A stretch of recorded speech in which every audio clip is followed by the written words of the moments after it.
Well, good to be with you today and to share this time with you. This passage that we just heard from Deuteronomy never appears in the three-year Eucharistic lectionary, and you may be thinking, "Thank God for that." Mhm. However, if you do pray the daily office, you'll know that this reading does come up every other year at the beginning of Lent. So, in a way, there is no escaping it. It's not a simple passage to deal with, and it demands a lot from us. Much more, I think, than we can offer in these few moments together. Even so, I do appreciate the opportunity to take a stab at it. I'd like to focus on the instruction that comes from the mouth of the speaker, who is presented to us as Moses. The instruction to the people as they stand on the cusp of entering the promised land. The instruction is clear. It is to exterminate the local population, not just to defeat them in battle, but to, as it says, utterly destroy them. And the rationale for doing so is that God's chosen community, God's chosen people will maintain their purity. They will show themselves to be faithful to the covenant. But in Deuteronomy, as I'm sure you know, things aren't as straightforward as we might like them to be. So, for instance, the instruction to utterly destroy the local population is modified. Some people would even say it is contradicted several chapters later in chapter 20. There we read that provision be made for sparing the lives of women and children, as well as any enemy property. And so I have to ask the question, which will it be? Will it be destruction, annihilation, or will it be mercy and life? A year ago, I was in final preparation mode for what ended up being a life changing trip to Palestine and Israel. And as you might expect, the experiences from that trip really have colored my perspective on this passage from Deuteronomy.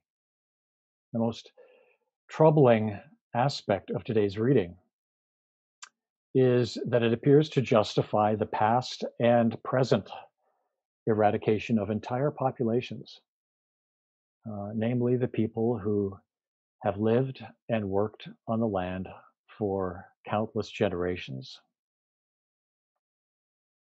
During our 10 days spent in Palestine, we met with a number of people whose families had been displaced or who had experienced trauma, either as a result of the creation of the modern state of Israel or by the ongoing terrors of occupation.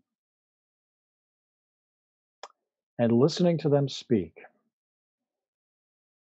I will never forget hearing the personal stories of defeat, along with expressions of real fear that their families and their communities faced certain destruction if things didn't change.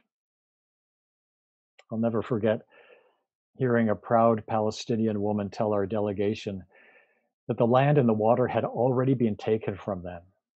And now she felt that the very air she breathed was being threatened. And so, in that region today, we have many forces at work that seem to be taking their cue from what we find written in Deuteronomy chapter 7, which is the eradication of entire populations. At the same time, though, throughout Israeli society, there are courageous individuals who are passionately opposed to the destruction of others. So we met with a young Israeli man, spokesman for B'Tselem, which some of you may know, many of you may know, is a human rights organization, prominent human rights organization in Israel. To get into the offices of B'Tselem is not that easy.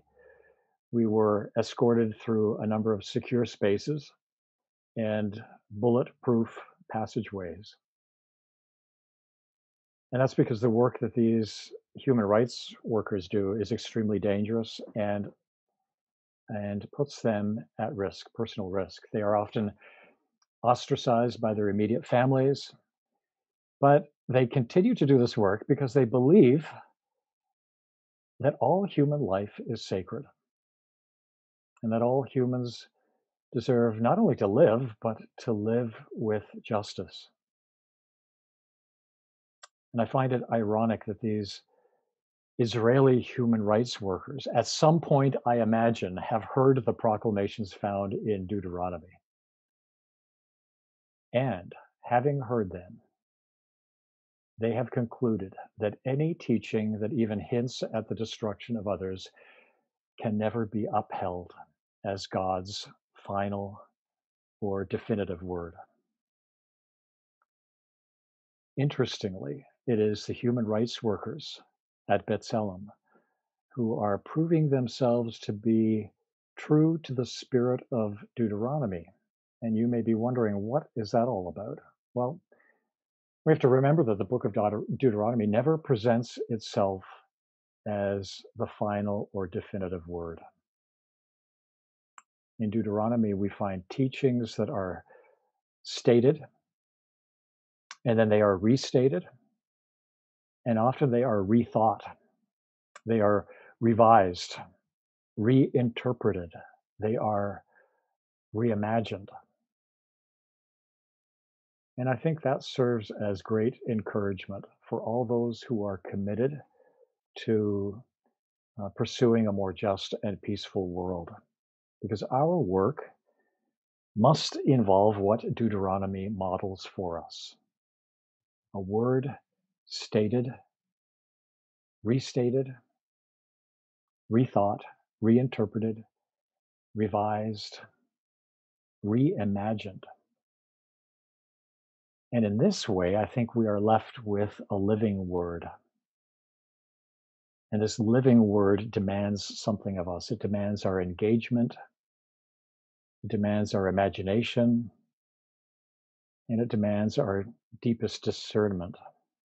And so, my prayer today is that the God of all nations and the God of all peoples will continue to provide us with grace for the good work that lies before us. Thank you.